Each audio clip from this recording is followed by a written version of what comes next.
ओम नमो भगवते वासुदेवाय। प्यारे भक्तों, आज आप सभी श्रवण करेंगे पितर पक्ष में सुनी जाने वाली पितरों को मोक्ष दिलाने वाली कथा। पितर पक्ष की शुरुआत भादो मास में शुक्ल पक्ष की पूर्णिमा तिथि से होती है। आश्विन मास के कृष्णा पक्ष की अमावस्या तिथि पितृ पक्ष रहता है। हिंदू धर्म में पितृ पक्ष का बहुत अधिक महत्व होता है। पितृ पक्ष को श्राद्ध पक्ष के नाम से भी जाना जाता है। पितृ पक्ष में पितरों का श्राद्ध और तर्पण किया जाता है। धार्मिक मान्यताओं के अनुसार पितृ पक्ष के दौरान पितर संबंधित कार्य करने से पितरों को मोक्ष की प्राप्ति होती है। 17 सितंबर 2024 को स्नान दान पूर्णिमा लगते ही पितृ पक्ष की शुरुआत हो जाएगा। पितृ पक्ष 17 सितंबर से शुरू होकर 2 अक्टूबर तक रहेगा। ब्रह्म पुराण के मुताबिक मनुष्य को पूर्वजों की पूजा करनी चाहिए और उनका तर्पण करना चाहिए। पितरों का ऋण श्राद्ध के जरिए चुकाया जा सकता है। श्राद्ध के दौरान सबसे पहले प्रातःकाल स्नान आदि करने के बाद हाथ में जल, कुश, अक्षत, तिल आदि लेकर पितरों को जल अर्पित करने को तर्पण कहते हैं। इसके बाद दोनों हाथ जोड़कर पितरों का ध्यान करते हुए उन्हें आमंत्रित करते हुए जल ग्रहण करने की प्रार्थना की जाती है। मान्यता है कि तर्पण करने से पितरों की आत्मा को शांति मिलती है, साथ ही व्यक्ति को उनका आशीर्वाद भी प्राप्त होता है। ईश्वर का भजन करना चाहिए। इसके बाद अपने पूर्वजों का स्मरण करके उन्हें प्रणाम करना चाहिए और उनके गुणों को याद करना चाहिए। अब आइए जानते हैं पिंडदान का अर्थ क्या होता है। अपने पितरों को भोजन का दान देना ऐसा माना जाता है कि पितृ पक्ष में हमारे पूर्वज के गाय, कुत्ता, कौआ, चींटी या देवताओं के रूप में आकर भोजन ग्रहण करते हैं। इसलिए पितृ पक्ष के दौरान भोजन के 5 अंश निकालने का विधान है। पिंडदान के दौरान मृतक के निमित्त जौ या चावल के आटे को गूंथकर गोल आकृति वाले पिंड बनाए जाते हैं, इसलिए इसे पिंडदान कहा जाता है। अब आइए प्यारे भक्तों, हम श्रवण करते हैं पितरों को मोक्ष दिलाने वाली पावन कथा। प्रेम से बोलिए पितृदेव की जय। जब कौरव और पांडव महाभारत के युद्ध को चले, तब राजा धृतराष्ट्र ने कहा, मैं भी युद्ध देखने चलूंगा। तब श्री वेद व्यास जी बोले, हे राजन, नेत्रों के बिना आप कैसे देखोगे? राजा धृतराष्ट्र ने कहा, हे प्रभु जी, देखूंगा नहीं तो श्रवण तो करूंगा। तब व्यास जी बोले, हे राजन, तेरा सारथी संजय जो कुछ महाभारत के युद्ध की लीला कुरुक्षेत्र में होगी, सो तुझे यहाँ बैठे ही श्रवण कराएगा। वेद व्यास जी के मुख से यह वचन सुन संजय ने विनय करी, हे प्रभु, यहाँ हस्तिनापुर में कुरुक्षेत्र की लीला में कैसे जानूंगा तथा राजा से किस भांति कहूंगा? तब व्यास जी ने प्रसन्न होकर संजय से कहा, हे संजय, मेरी कृपा से तुझे यहाँ से ही दिखाई देगा। व्यास जी के इतना कहते ही संजय की दृष्टि दिव्य हो गई और उनकी बुद्धि भी दिव्य हो गई। अब आगे महाभारत का कौतुक कहते हैं, सुनो। 7 औचोहीनी सेना पांडवों की और 11 औचोहीनी सेना कौरवों की। यह दोनों सेनाएं कुरुक्षेत्र में जब एकत्र हुए, तब धृतराष्ट्र ने पूछा, हे संजय, धर्म के क्षेत्र में युद्ध की इच्छा से एकत्र हुए मेरे और पांडु के पुत्र ने क्या किया? संजय ने कहा, पांडवों की सेना को व्यूहित देखकर दुर्योधन द्रोणाचार्य के समीप जाकर कहने लगे, हे आचार्य, देखिए, आपके शिष्य बुद्धिमान द्रुपद पुत्र ने पांडवों की बड़ी सेना की कैसी व्यूह रचना की है। इस सेना में अर्जुन, भीम, बड़े बड़े धनुर्धारी, वीर युद्ध, धान विराट, महारथी, द्रुपद, धृतराष्ट्र, चेकितान, बलवान, पुरुजित, कुंती भोज, नरों में श्रेष्ठ सेव्य पराक्रमी युद्धामनु बलवान उत्तमौजा अभिमन्यु व द्रौपदी के पांचों पुत्र सबके सब महारथी हैं। हे ब्राह्मण श्रेष्ठ, आपके स्मरणार्थ अब मैं सेना के प्रधान सेनापतियों के नाम का वर्णन करता हूँ। आप भीष्म, कर्ण, युद्ध विजयी, कृपाचार्य, अश्वत्थामा, विक्रम, सोमदत्त का पुत्र भूरिश्रवा और बहुत से शूरवीर मेरे लिए प्राण तक देने को तैयार है। ये लोग शास्त्र चलाने में बहुत चतुर है और सब युद्ध विद्या में प्रवीण है। हमारी सेना जिसकी भीष्म रक्षक है अपार बल है और उनकी सेना की जिसमें भीम रक्षक है थोड़ा सा बल है।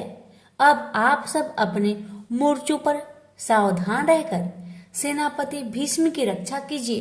पुरोवृत भीष्म पितामह ने दुर्योधन को प्रसन्न करते हुए और ऊंचे स्वर में गरजते हुए शंख बजाया। फिर चारों ओर शंख, नगाड़े, ढोल, गोमुख आदि अनेक बाजे बजने लगे, जिनका बड़ा भयंकर शब्द हुआ। जिनके अंतरल सफेद घोड़े के रथ पर बैठे माधव और पांडव अर्जुन ने भी दिव्य शंख को बजाया।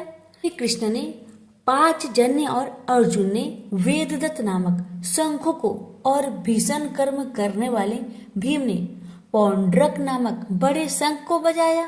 कुंती पुत्र धर्मराज युधिष्ठिर ने अनंत विजय, नकुल ने सुघोष, सहदेव ने मणि पुष्पक तथा महान धनुर्धर काशीराज, शिखंडी, धृष्टद्युम्न ने विराट, अपराजित, सत्यकी, राजा द्रुपद और द्रौपदी के पांचों पुत्र तथा महाबाहु अभिमन्यु, इन सब वीरों ने अपने अपने शंखों को बजाया।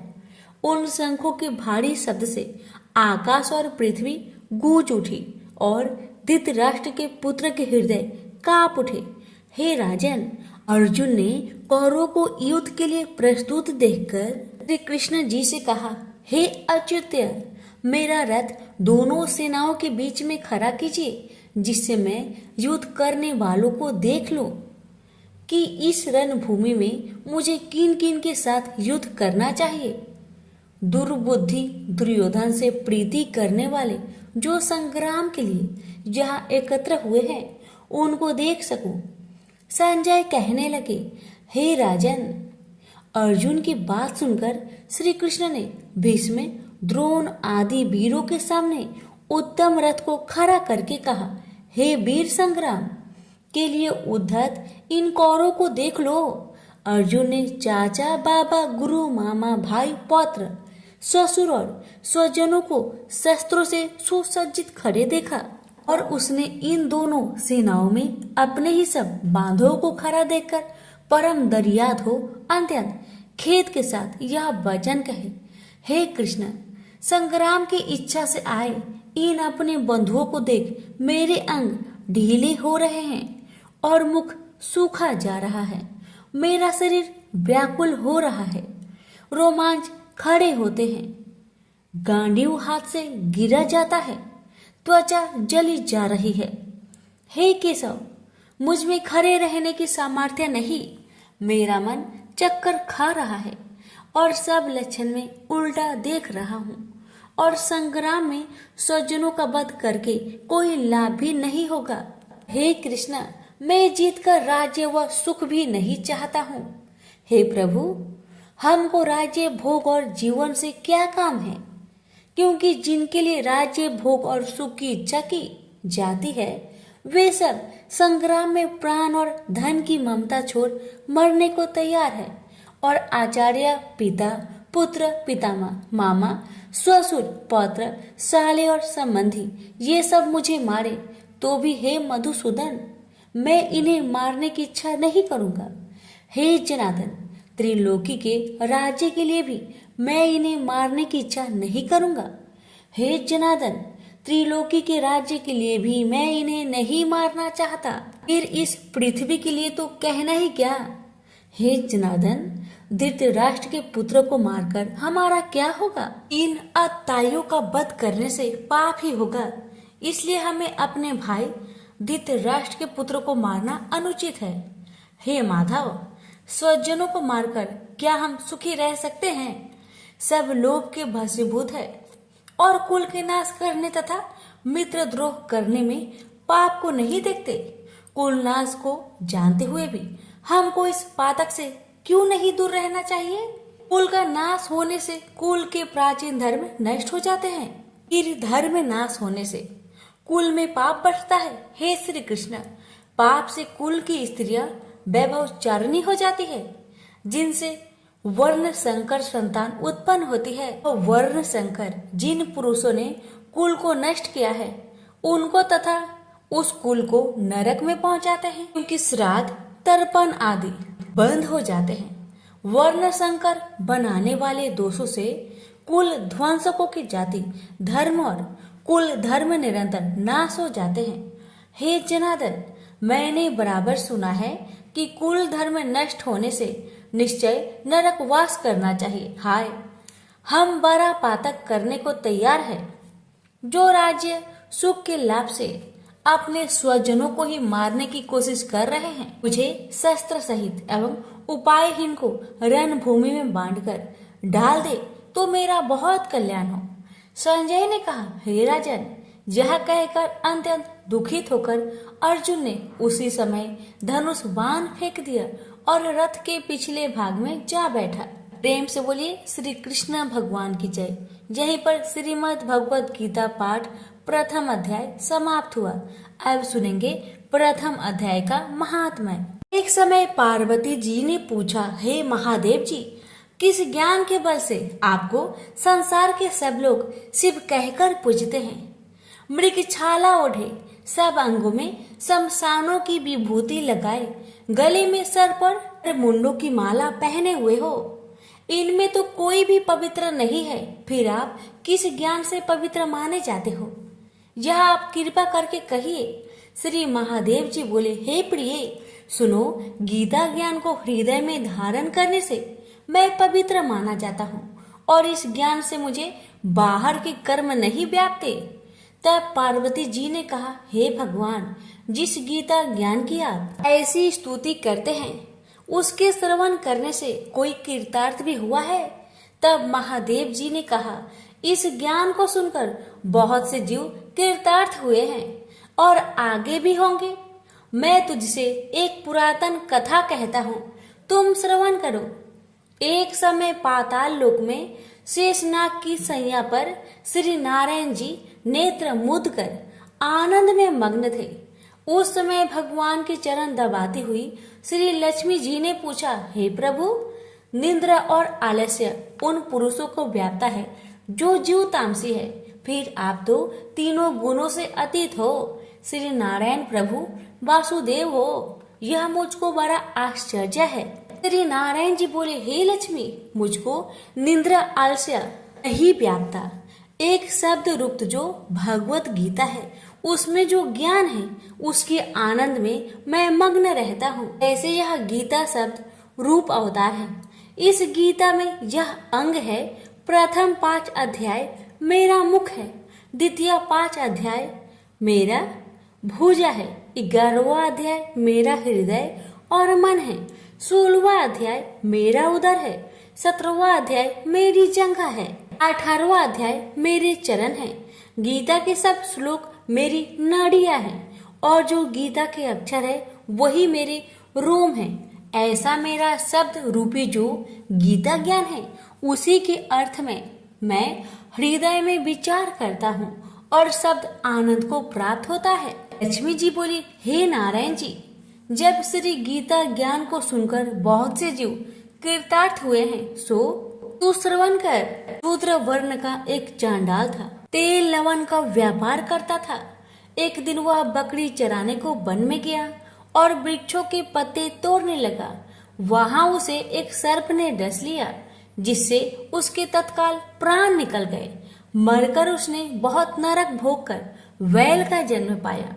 उस बैल को एक भिक्षुक ने मोल लिया। वह भिक्षुक उस पर चढ़कर सारा दिन मांगता फिरता।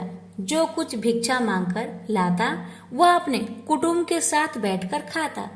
वह बैल सारी रात द्वार पर बंधा रहे, ये खाने पीने की भी खबर ना लेता। कुछ थोड़ा सा भूसा उसके आगे डाल देता। जब दिन चढ़े तो फिर बैल पर चढ़कर मांगता फिरे। कई दिन गुजरे तो वह बैल भूख का मारा गिर पड़ा, किंतु प्राण नहीं निकले।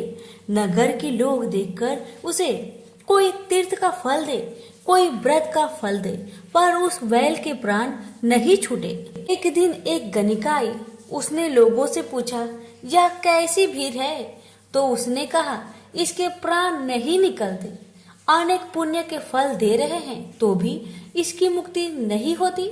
तब गणिका ने कहा, ने जो कर्म किया है उसका फल इस बैल के निमित्त दिया। इतना कहते ही बैल की मुक्ति हुई। तब बैल ने एक ब्राह्मण के घर जन्म लिया। पिता ने उसका नाम सुशर्मा रखा। जब बड़ा हुआ तो पिता ने उसको पढ़ाया। जब उसको पिछले जन्म की सुधि रही तो उसने एक दिन मन में विचार किया कि जिस गणिका ने मुझे बैल की योनि से छुड़ाया था उसका दर्शन करूं।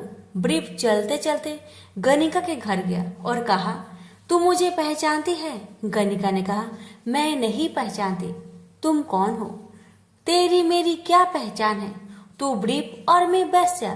तब ब्रीफ ने कहा, मैं वही बैल हूँ जिसको तुमने अपना पुण्य दिया था। अब मैं बैल की योनि से छूटा था। अब मैं ब्रीफ के घर जन्मा हूँ। तू वह अपना पुण्य बता। गणिका ने कहा, मैंने अपने जाने कोई पुण्य नहीं किया। मेरे घर एक तोता है, वह सवेरे कुछ पढ़ता है, मैं उसके वाक्य सुनती हूँ। उस पुण्य का फल मैंने तेरे निमित्त दिया था। ब्रीफ ने तोते से पूछा कि तू सवेरे क्या पढ़ता है? तोते ने कहा, मैं पिछले जन्म में ब्रीफ का पुत्र था। पिता ने मुझे गीता के पहले अध्याय का पाठ सिखाया था। एक दिन मैंने अज्ञानतावश गुरु से कहा कि तुमने मुझे क्या पढ़ाया है। तब गुरु जी ने मुझे श्राप दिया कि तू सूआ हो जा। तब मैं सूआ हुआ। एक दिन फंदक पकड़ ले गया। एक ब्रीफ ने मुझे मोल लिया। वह ब्रीफ भी अपने पुत्र को गीता का पाठ सिखाता था। तब मैंने भी यह पाठ सीख लिया। एक दिन ब्रीफ के घर चोर घुस पड़े। उनको धन तो प्राप्त न हुआ, किंतु वह मेरा पिंजरा उठा ले गए। यह गणिका उनकी मित्र थी। वह मुझे इसके पास ले आए, सो मैं नित्य प्रता गीता के पहले अध्याय का पाठ करता हूँ। यह सुनती है, पर इसकी बुद्धि में नहीं आता। जो मैं पढ़ता हूँ वही पुण्य तेरे निमित्त दिया था। सो हे लक्ष्मी। तब गणिका ने बुरे कर्म छोड़ दिए, नित्य प्रति स्नान करे और श्री गीता जी के प्रथम अध्याय का पाठ करे। इससे उसकी भी मुक्ति हुई। श्री नारायण जी ने कहा, हे लक्ष्मी जी, जो कोई अनजान कर भी गीता का पाठ करे उसको भी मुक्ति मिलेगी। प्रेम से बोलिए उमापति शंकर भगवान की जय। लक्ष्मी नारायण की जय।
संजय बोले, हे धृतराष्ट्र।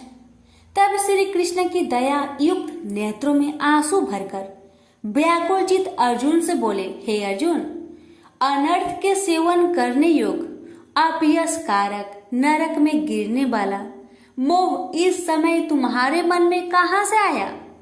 तुम कायर मत बनो, यह शोभा नहीं देता। तुम हृदय की दुर्बलता को त्याग कर युद्ध के निमित्त खड़े हो जाओ। अर्जुन ने कहा, हे मधुसूदन, मैं रण में पूज्य भीष्म और द्रोणाचार्य के ऊपर बाण प्रहार कर कैसे युद्ध कर सकता हूँ? इस लोक में महात्मा गुरुजनों को न सताकर भीख मांग भोजन करना उत्तम है, और अर्थ की कामना के लिए गुरुजनों को मारकर उनके रक्त से सने भोगों को भोगूंगा। हम नहीं जानते कि युद्ध में कौन जीतेगा। यदि हम जीत भी लेंगे, लेकिन जिनको मैं मारूंगा उन्हें मारकर मैं तो जीवित रहना भी नहीं चाहता। वहीं धृतराष्ट्र के पुत्र हमारे सामने प्रस्तुत है। दीनता से मेरी स्वाभाविक वृत्ति नष्ट हो गई है और धर्म के विषय में मेरा चित्त मोहित हो गया है। मैं आपसे पूछता हूँ, जिससे निश्चय करके मेरा भला हो, आप मुझे समझाकर बताइए, क्योंकि मैं आपका शिष्य हूँ और आपकी शरण में हूँ। अतः मुझे ज्ञान शिक्षा दीजिए।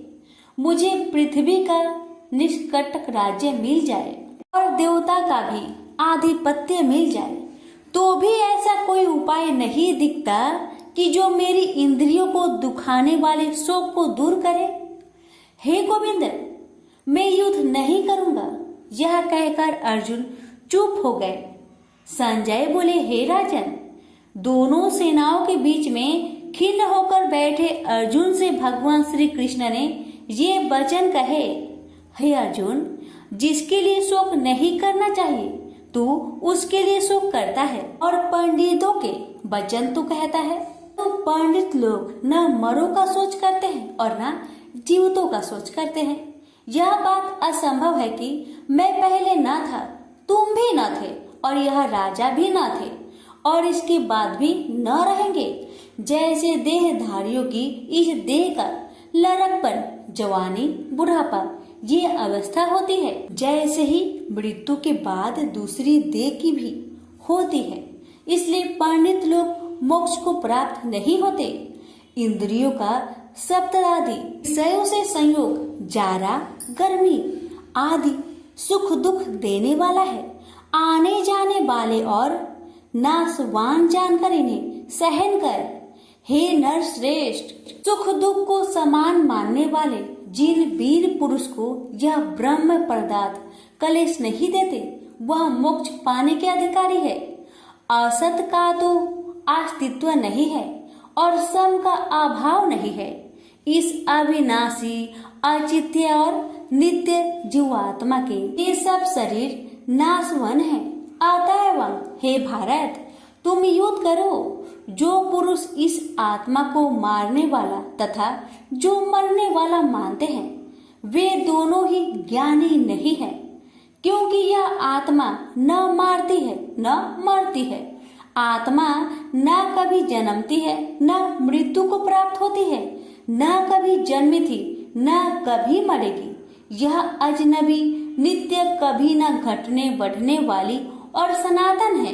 नष्ट होने पर भी वह नाश को प्राप्त नहीं होती।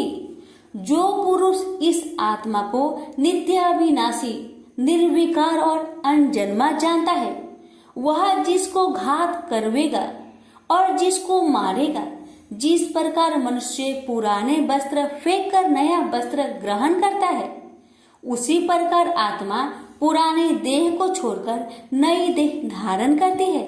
आत्मा को शस्त्र काट नहीं सकते, अग्नि जला नहीं सकती, जल भिगो नहीं सकता, ना भीग या गल सकती है और ना सूख सकती है। यह अविनाशी, सर्वव्यापी, स्थिर, अचल और सनातन है। यह इंद्रियों से जाना नहीं जा सकता। यह कल्पना से भी परे है और इसमें हेर फेर नहीं हो सकता। इसलिए ऐसा जानते हुए तुम्हें शोक करना उचित नहीं है। हे महाबाहो, यदि तुम इस आत्मा को नित्य जन्म लेने वाला मानते हो तो शोक नहीं करना चाहिए, क्योंकि जो जन्मा है उसकी मृत्यु है और जिसकी मृत्यु हुई है उसका जन्म होना निश्चय है। अतः जो बात अनिवार्य है उसके लिए सोच करना व्यर्थ है।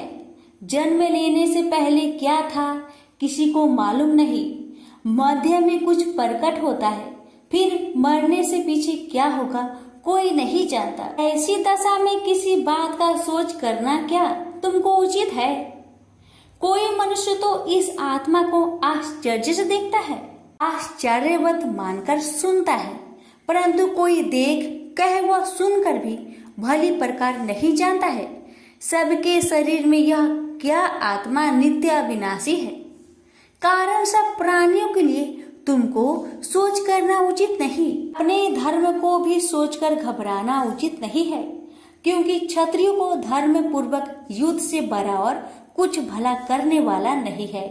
हे पार्थ, बिना इच्छा के स्वर्ग का द्वार रूप युद्ध तुमको स्वतः प्राप्त हुआ है। ऐसा सुअवसर भाग्यवान क्षत्रिय को ही मिलता है। यदि तुम अपने धर्म के अनुसार इस संग्राम को न करोगे तो अपना धर्म और बड़ाई खो बैठोगे और पाप को प्राप्त होगे। सब लोग सदा तुम्हारी अपकीर्ति करेंगे और प्रतिष्ठा वाले पुरुषों के लिए आप यश का होना मृत्यु से भी बढ़कर है। ये महारथी लोग समझेंगे कि अर्जुन डरकर संग्राम से हट गया, और अब तक जो लोग तुम्हारे पराक्रम की प्रशंसा करते हैं वही अनेक तरह के दुर्वचन कहेंगे। इससे बढ़कर दुख तुमको क्या हो सकता है? यदि युद्ध में नष्ट हो गए तो स्वर्ग के भागी होगे, जीतने पर पृथ्वी के तल पर राज्य करोगे। इसलिए युद्ध के निमित्त दृढ़ प्रतिज्ञा होकर खड़े हो जाओ। सुख दुख, लाभ हानि, जय पराजय, इन सब को समान समझकर युद्ध के लिए तैयार हो जाओ। ऐसा करने से तुम पाप को प्राप्त नहीं होगे। हे पार्थ, यह ज्ञान उपदेश ज्ञान योग के विषय में तुझसे कहा गया है। अब निष्काम कर्म योग के विषय में सुनो। जिस ज्ञान को पाकर कर्म बंधन से तेरी मुक्ति होगी। कर्म योग मार्ग में एक बार प्रारंभ किए कर्म का नाश नहीं होता और विघ्न पड़ने पर भी शुभ फल तथा इस कर्म का केवल प्रारंभ ही संसार से छुड़ाकर पूर्व ब्रह्म प्राप्त करता है। निश्चय करने वाली बुद्धि इस निष्काम कर्म में एक ही है और कामना वाले पुरुष की बुद्धि एकाग्र नहीं रहती। हे अर्जुन, अज्ञानी उस पुष्पिता वाणी को ही स्वर्ग सुख से बढ़कर कुछ नहीं समझते। स्वर्ग सुख को ही जो उत्तम पुरुषार्थ समझते हैं, उनको कामनाओं से चित्त व्याकुल होने के कारण निश्चयात्मक बुद्धि से मोक्ष साधना उत्पन्न होती है। कारण कि उनका चित्त भोग आदि में सदैव निमग्न रहता है। जिन मनुष्यों का चित्त इस प्रकार मोह में लिप्त है और जिसकी आसक्ति भोग विलास और ऐश्वर्य में है, ऐसे पुरुषों के अंत कारण में निश्चयात्मक बुद्धि नहीं होती। हे अर्जुन, वेद त्रिगुणात्मक सकाम है, तुम निष्काम हो जाओ। सुख दुख को समान जानकर नित्य क्षेम आदि स्वार्थों में ना पड़कर धीरजवान और आत्मनिष्ठ हो। तुमको केवल कर्म करना चाहिए, तुम्हारे अधिकार में फल नहीं। तुम ना तो फल की अभिलाषा में काम करो और न निकम्मे ही रहो। फल की आशा त्याग कर कर्म की सफलता असफलता को समान समझकर तुम योगस्थ होकर कर्म करो। फल की इच्छा रखने वाले निष्कृष्ट होते हैं।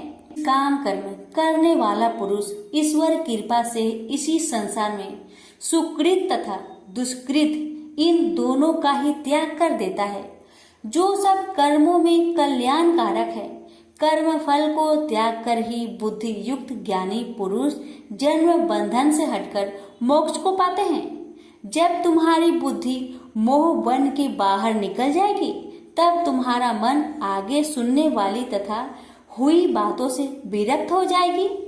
अनेक श्रुति इस मृत्यु के वचन को सुनने से तुम्हारी बुद्धि भ्रमित हो गई है। जिस समय वह निश्चल होकर आत्मा में निश्चल होगी तभी उनको तत्व ज्ञान प्राप्त होगा। अर्जुन ने पूछा, हे केशव, आत्मा स्वरूप में निश्चल बुद्धि वाला जिसको कहा है उनके लक्षण क्या है? श्री कृष्ण जी बोले, हे अर्जुन, जो महात्मा पुरुष मन की कामनाओं को त्याग देता है और अपने आप ही से प्रसन्न रहता है उसको निश्चल बुद्धि वाला कहते हैं। दुख में जिसके मन खेद नहीं होता और सुख में जिसको आसक्त नहीं होती तथा प्रीति भय क्रोध जिसके जाते रहते हैं वह महात्मा स्थिर बुद्धि वाला मुनि कहलाता है। जो सर्वत्र स्नेह करना है, जो शुभ पदार्थ होने पर हर्ष नहीं करता, अशुभ से अप्रसन्न नहीं होता, उसी को स्थिर बुद्धि जानना चाहिए। और कछुआ जैसे अपने अंगों को सिकुड़ लेता है, उसी तरह जो पुरुष अपनी इंद्रियों को विषय से हटाता है उनकी बुद्धि स्थिर जाननी चाहिए। हे अर्जुन, मोक्ष प्रयत्न करने वाले विद्वान व्यक्ति को भी प्रबल इंद्रिया बलात् उसके मन को जीत लेती है। इसलिए सब इंद्रियों को विषयों से रोक मेरे अंतर ज्ञान में तत्पर हो जावे। जिसने इंद्रियों को बस में कर लिया है उसकी बुद्धि निश्चल है। जो पुरुष विषयों के ध्यान में रहता है उसमें उसकी प्राप्ति हो जाती है। प्राप्ति होने से कामना होती है, इच्छा के पूर्ण न होने से क्रोध से अविवेक होता है, अविवेक से स्मरण शक्ति नष्ट हो जाती है, स्मरण शक्ति के नष्ट होने से बुद्धि क्षय हो जाती है। जिसकी बुद्धि का नाश हुआ वह विनाश को प्राप्त होता है। जो पुरुष राग देश से रहित होकर इंद्रियों के विषय सुख का अनुभव करता है और अपने मन को बस में रखता है वह शांति को प्राप्त होता है। शांति मिलने पर सब दुखों का नाश होता है। प्रसन्न चित्त वाले की बुद्धि तुरंत निश्चल हो जाती है। जो पुरुष योग युक्त नहीं है उनको निश्चल बुद्धि उत्पन्न नहीं होती। भावना के न होने से शांति प्राप्त नहीं होती। शांत को सुख कहाँ से मिलेगा? इस कारण हे महाबाहो, जिसने इंद्रियों को विषय से सर्वथा रोक रखा है उसी की बुद्धि स्थिर है। जब सब प्राणियों की रात होती है उसमें संयमी जागता रहता है और प्राणी मात्र जिस समय जागते हैं मुनि जनों की वह रात्रि है। जल से भरे पूर्ण समुद्र में जल भरने पर भी वह अपनी मर्यादा पर ही रहता है। उसी तरह जिस पुरुष में इच्छा ना रहने पर भी अनिच्छा से सब विषय भोग प्राप्त होते हैं उसी को शांति मिलती है। विषयों की इच्छा करने वाले को शांति नहीं मिलती। जो पुरुष सब कामनाओं को छोड़कर इच्छा रहित होकर विचरता है, ममता अहंकार जिसमें नहीं है वही शांति को प्राप्त होता है। हे पार्थ, ब्रह्मी स्थिति यही है। ऐसी स्थिति मिल जाने पर प्राणी फिर मोह में नहीं फंसता और अंत समय में निर्वाण ब्रह्म पद को प्राप्त होता है। प्रेम से बोलिए श्री कृष्ण भगवान की जय। पर श्रीमद् भगवद गीता पाठ का दूसरा अध्याय समाप्त हुआ। अब सुनेंगे दूसरे अध्याय का महात्म्य। श्री नारायण जी बोले, हे लक्ष्मी, दक्षिण देश में एक पूर्ण नाम नगर था। वहाँ एक देव सुशर्मा बड़ा धनवान रहता था। उसे साधु सेवा करते हुए 7 दिन बीते थे। तब एक बाल नाम ब्रह्मचारी आया। उसकी बहुत सेवा की और विनय से कहा, हे संत, कृपा कर मुझे श्री नारायण जी के पाने का ज्ञान उपदेश दीजिए। तब वह ब्रह्मचारी बोला, मैं तुझे गीता जी के दूसरे अध्याय का पाठ सुनाता हूँ, श्रवण कर। एक आईली वन में बकरियां चरा रहा था। वहां मैं भजन किया करता था। एक दिन रात को आईली अपनी सभी बकरियों को लेकर घर के रास्ता में चल रहा था कि मार्ग में एक सिंह बैठा मिला उसे। एक बकरी सबसे आगे अपनी ओर चली आती देखकर शेर वहां से भाग गया। तब आईली यह देखकर बहुत हैरान हुआ और मैं भी वहां पर खड़ा हुआ था। उस चौराहे ने मुझे देखकर कहा, मैंने यह आश्चर्य देखा कि बकरी को देखकर शेर भाग गया, ये कैसे हुआ? तुम तो त्रिकाल के हो, यह वृंतांत मुझे सुनाओ, तुम सब कुछ जानते हो। तब संत ने कहा, हे आइली, मैं तुझे एक छिपकली वार्ता सुनाता हूँ। यह बकरी पिछले जन्म में डायन थी। जब इसका पति मर गया तब यह बड़ी डायन हुई। इस सुंदर लड़के को देखे उसी को खा लेती थी। और शेर पिछले जन्म में फंदक था, वह पंछी को पकड़ने के लिए वन में जाया करता था। ये डायन भी वही वन को गई। वहाँ डायन ने उस फंदक को खा लिया था। अब वही फंदक शेर हुआ। वह डायन बकरी बनी है। शेर को पिछले जन्म की खबर है, इसलिए बकरी को देखकर शेर ने समझा कि अभी यह मुझे खाने के लिए आ रही है। तब आइली ने कहा, मैं पिछले जन्म में कौन था? तब संत बोला, तू पिछले जन्म में चांडाल था। आइली ने कहा, हे ब्रह्मचारी जी, कोई उपाय भी है जिससे हम तीनों ही इस अधम देश से छूटे? तब संत जी बोले, हम तुम तीनों का उद्धार करते हैं। ये कहकर संत जी ने जब गीता जी के अक्षर सुनाए तो उनको सुनते ही तुरंत आकाश से विमान आए और उन तीनों को विमानों में बैठाकर बैकुंठ लोक को ले गए। अधम देह से छूटकर देव देही पाई और देव सुशर्मा भी ज्ञान को सुन मोक्ष को प्राप्त हुआ और देव देही पाकर बैकुंठ को गया। तब श्री नारायण जी ने कहा, हे लक्ष्मी जी, जो मनुष्य श्री नारायण जी के ज्ञान को पढ़े सुने वह अवश्य मुक्ति को प्राप्त होता है। प्रेम से बोलिए लक्ष्मी नारायण की जय। अर्जुन ने पूछा, हे जनार्दन, यदि आपके तप से कर्म बुद्धि से श्रेष्ठ है तो केशव मुझे इस घोर कर्म में क्यों लगाते हो?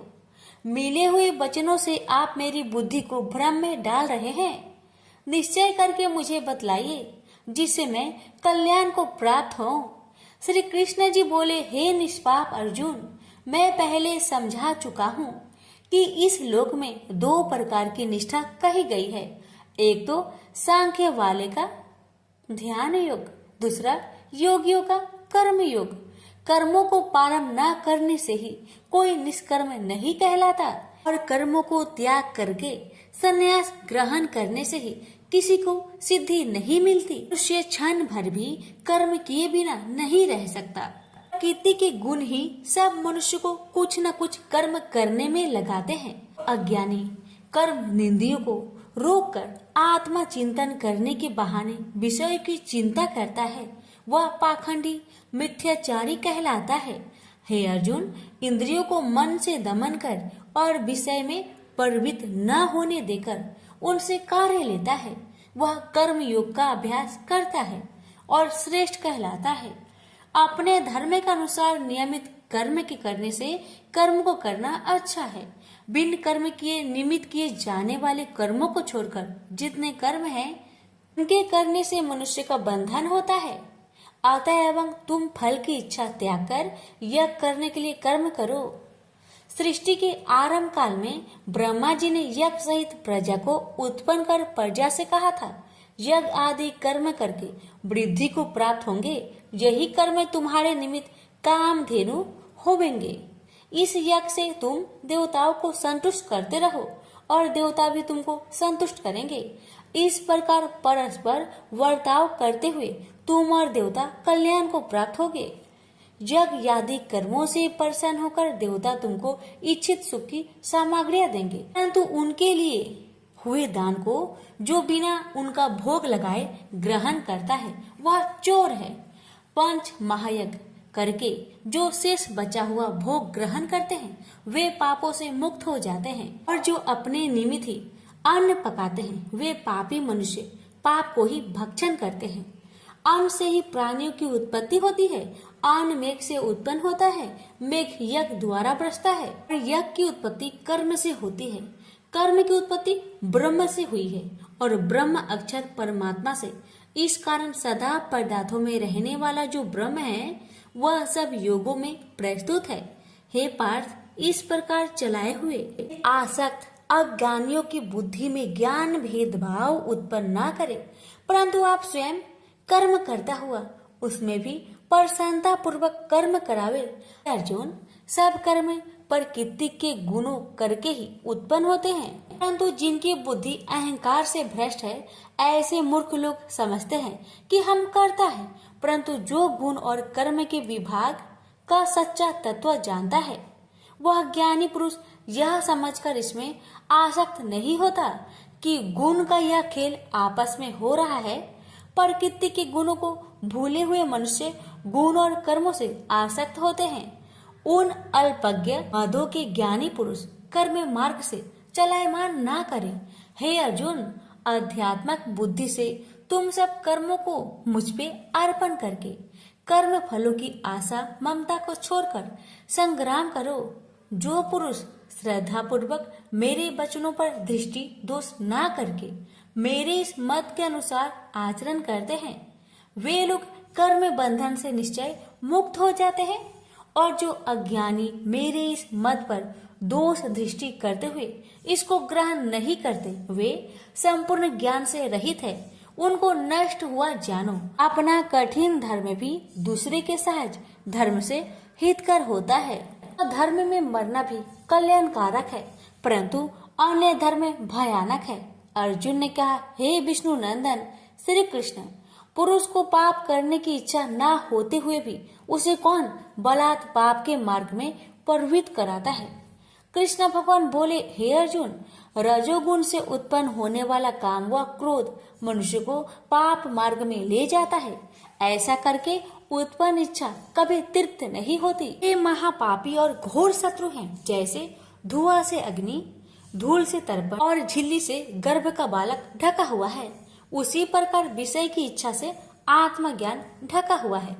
हे कुंती पुत्र, इस शत्रु काम को मार के ज्ञानियों का ज्ञान आच्छादित हुआ है और सदा अग्नि की तरह तृप्त नहीं होता।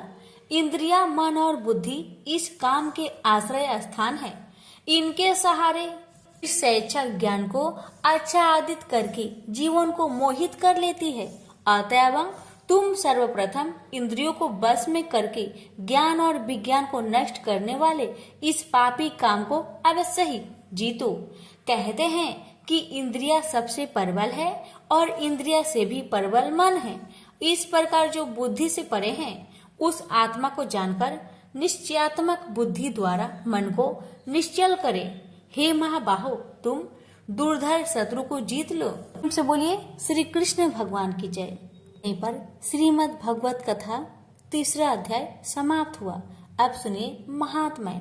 श्री नारायण जी बोले, हे लक्ष्मी, एक क्षुद्र महामूर्ख अकेला ही वन में रहता था। बड़े अनर्थों से उसने बहुत सा द्रव इकट्ठा किया। किसी कारण से वह सब द्रव जाता रहा। अब वह क्षुद्र बहुत चिंतित रहने लगा। किसी से पूछता कि ऐसा उपाय बताओ जिससे पृथ्वी में गरा हुआ धन मुझे मिले। किसी पूछता कोई अंजन बताओ जिसे लगाने से पृथ्वी में गरा हुआ धन दिखे। तब किसी ने कहा मांस मदिरा खाया पिया कर।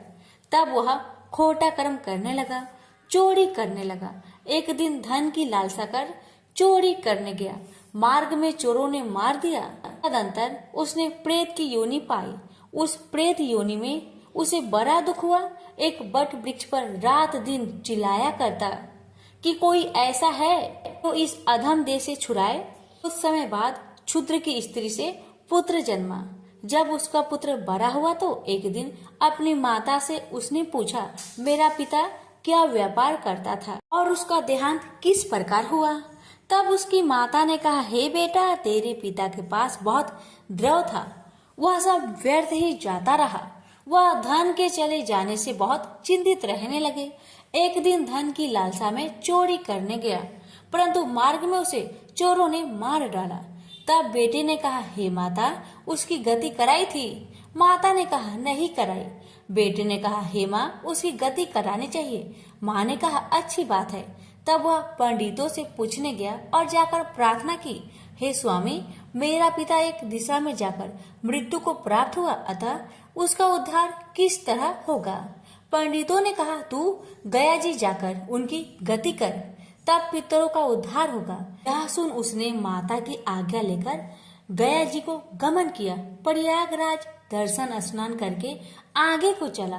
रास्ते में एक वृक्ष के नीचे बैठ गया।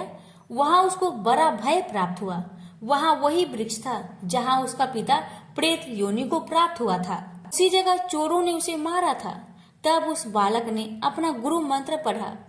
उसका एक नियम था, वह एक अध्याय श्री गीता जी का भी नित्य पाठ किया करता था। एक दिन उसकी पिता ने प्रेत की योनि में सुना तो सुनते ही उसकी प्रेत योनि टूट गई और देवदेही पाई। स्वर्ग से विमान आए और वह विमान पर चढ़कर पुत्र के सामने आया और आशीर्वाद देकर कहा, हे पुत्र, मैं तेरा पिता हूँ जो मरकर प्रेत हुआ था। तेरे गीता पाठ करने से मेरी देवदेही हुई है। अब मेरा उद्धार हुआ है और तेरी कृपा से मैं स्वर्ग को जाता हूँ। अब तो गया जी को अपनी खुशी से जा। इतने सुनकर पुत्र ने कहा, हे पिताजी, कुछ और आज्ञा करो जो मैं आपकी सेवा करूं।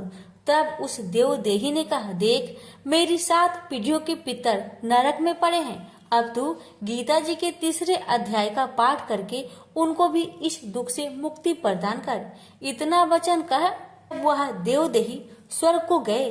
तब उस बालक ने वहीं पर पुनः गीता जी के 3रे अध्याय का पाठ किया और सब पितरों को उसका पुण्य देकर वैकुंठवासी हुआ। जो प्राणी श्री गीता जी का पाठ करे या श्रवण करे, उसका फल कहने में नहीं आ सकता। तब श्री भगवान जी बोले, हे लक्ष्मी, यह 3रे अध्याय का जो फल मैंने तुमसे कहा वह तुमने सुना है। प्रेम से बोलिए लक्ष्मी नारायण की जय।